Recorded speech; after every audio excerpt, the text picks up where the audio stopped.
Hi students, कैसे हैं आप। होप आप इंजॉय कर रहे होंगे और स्टडी भी कर रहे होंगे।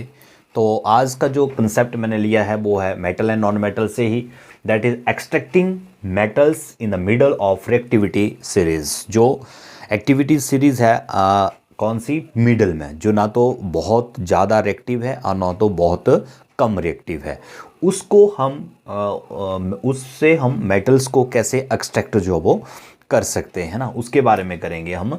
तो यहाँ पे पहले तो हम ये देखेंगे कि कौन कौन सी ऐसी मेटल्स होती हैं जो मिडल्स में आती हैं इसमें।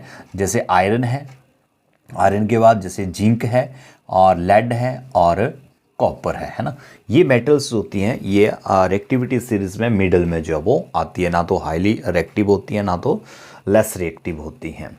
और ये आपको जो है वो किसके रूप में मिलती हैं, ये मिलती हैं आपको सल्फाइड्स में, यानी कि ये मेटल्स होती हैं ये सल्फाइड के साथ जुड़ी होती हैं या कार्बोनेट के साथ जो वो जुड़ी होती हैं।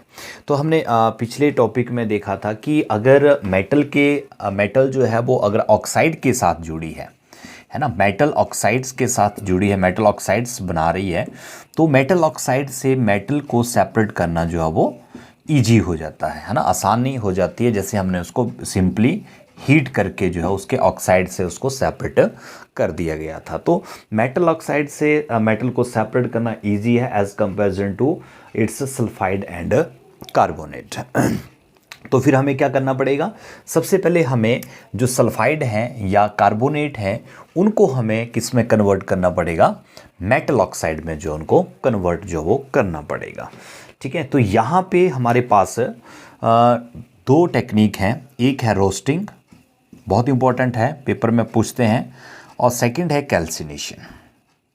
रोस्टिंग और कैल्सिनेशन में क्या होता है कि जब ओर्स आपको किसके रूप में मिलेंगे, सल्फाइड्स में मिलेंगे, है ना, सल्फाइड्स के रूप में मिलेंगे, और फिर आप इनको क्या करेंगे, स्ट्रांगली हीट करेंगे, स्ट्रांगली हीट करेंगे इन द प्रेजेंस ऑफ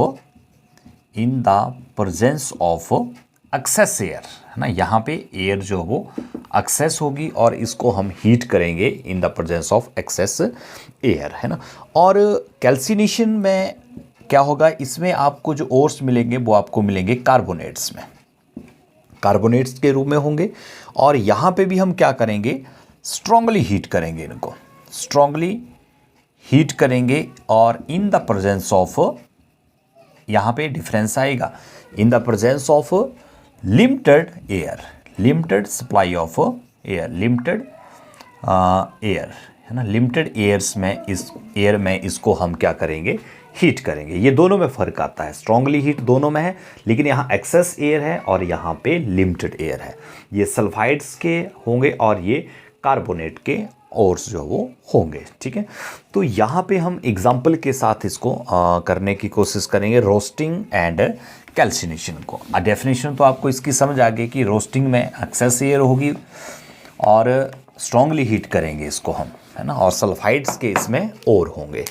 तो रोस्टिंग में हम करेंगे, रोस्टिंग में हम एग्जाम्पल लेते हैं, जैसे मैंने सल्फाइड का बताया ना आपको, तो यहाँ पे हम एग्जाम्पल लेते हैं जिंक सल्फाइड, और इसको इन द प्रेजेंस ऑफ ऑक्सीजन जो वो हीट करेंगे, हाँ हीट करेंगे इसको हम, और यहाँ से आपको क्या मिलेगा, यहाँ से आपको मिलेगा जिंक ऑक्साइड, और प्लस यहाँ पे बनेगी सल्फर डाइऑक्साइड गैस जो वो बनती है। इसको बैलेंस करेंगे हम 2, और ZnS यहाँ पे भी 2 आएगा, 2 ऑक्सीजन के यहाँ हो गए, 2 ऑक्सीजन के यहाँ हो गए, और यहाँ पे भी 2 सल्फर के हो जाएंगे, 2 दूनी 4 और 2 6 यहाँ पे हो गए ऑक्सीजन के। तो यहाँ 2 हैं तो यहाँ 3 हमें ये लगाने पड़ेंगे। तो ये बैलेंस भी हम साथ साथ में कर रहे हैं।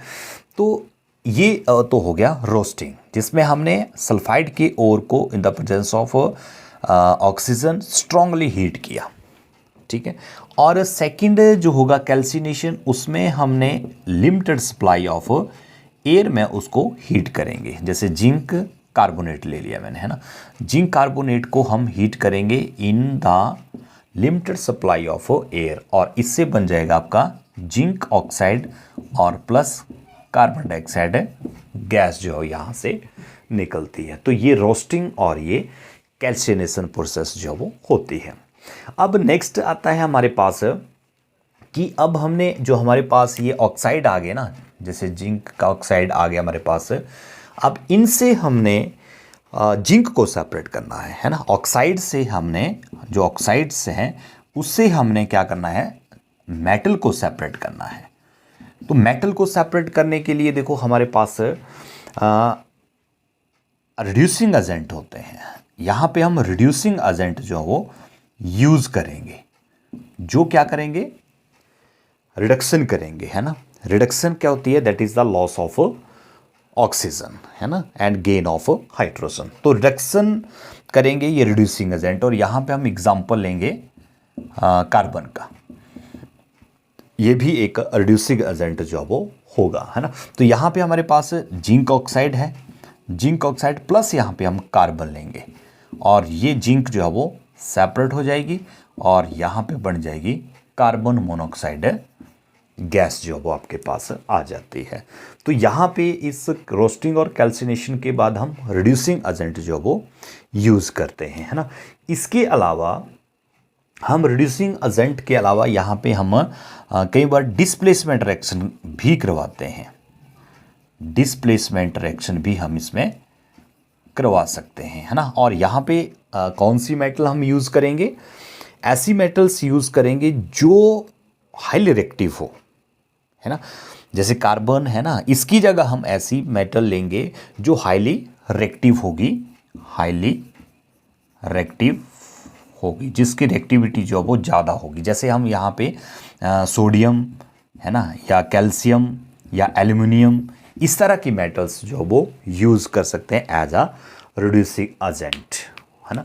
तो वो क्या करेगी फिर, रिड्यूसिंग एजेंट जो वो क्या करेंगे, रिडक्शन रिएक्शन जो वो करेंगे, है ना। और रिडक्शन में आपको बताया मैंने, that is loss of oxygen जो वो होगा। तो यहाँ पे एक एग्जांपल लेके चलते हैं हम, जैसे मैंगनीज ऑक्साइड का एग्जांपल लेंगे हम।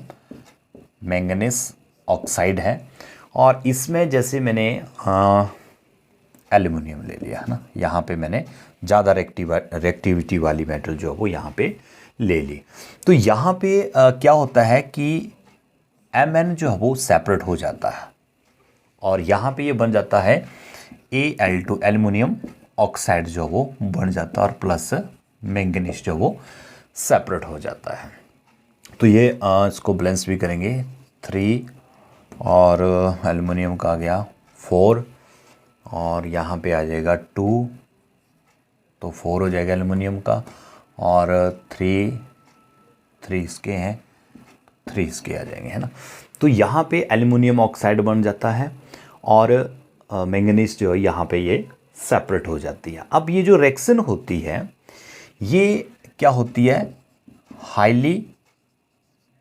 हाईली एक्सोथर्मिक होती है। ये रिएक्शन जो है वो हाईली एक्सोथर्मिक होती है, यानी कि इसमें से हीट जो वो बहुत ज़्यादा जो वो निकलने वाली होती है। तो ऐसी रिएक्शन जिसमें हीट जो वो बहुत ज़्यादा निकलती है उसको हम बोलते हैं एक्सोथर्मिक रिएक्शन, है ना। अपने पहले चैप्टर में भी आपने ये पढ़ा था कि ऐसी रिएक्शन जिसमें हीट बहुत ज़्यादा निकलती है उसको हम बोलते हैं एक्सोथर्मिक रिएक्शन जो वो बोलते हैं। और ये आपकी जो एक्सोथर्मिक रिएक्शन में हीट बहुत ज़्यादा निकलती है, इसलिए जो मेटल आपको यहाँ पे मिलेगी that is in molten state. Molten state में होती है, पिघली हुई अवस्था में जो आपको ये मिलेगी, ठीक है। और इसके अलावा एक और रिएक्शन, जैसे हम एग्जांपल और रिएक्शन का लेंगे, आयरन ऑक्साइड का एग्जांपल लेते हैं Fe2O3, और यहाँ पे हम एल्युमिनियम का यूज़ करेंगे। तो यहाँ पे भी क्या होगा, यहाँ पे बनेगा आपका एल्युमिनियम ऑक्साइड जो वो बनता है, एल्युमिनियम ऑक्साइड जो वो बनता है यहाँ पे भी। अब और प्लस यहाँ से आयरन जो वो सेपरेट हो जाता है ना। तो यहाँ पे जो ये जो रिएक्शन होती है इसमें भी क्या होता है, बहुत ज़्यादा हीट जो वो निकलती है, और इस तरह की जो रिएक्शन होती है इसको हम बोलते हैं थर्मिट रिएक्शन, जिसमें हीट जो वो निकलती है, थर्मिट रिएक्शन।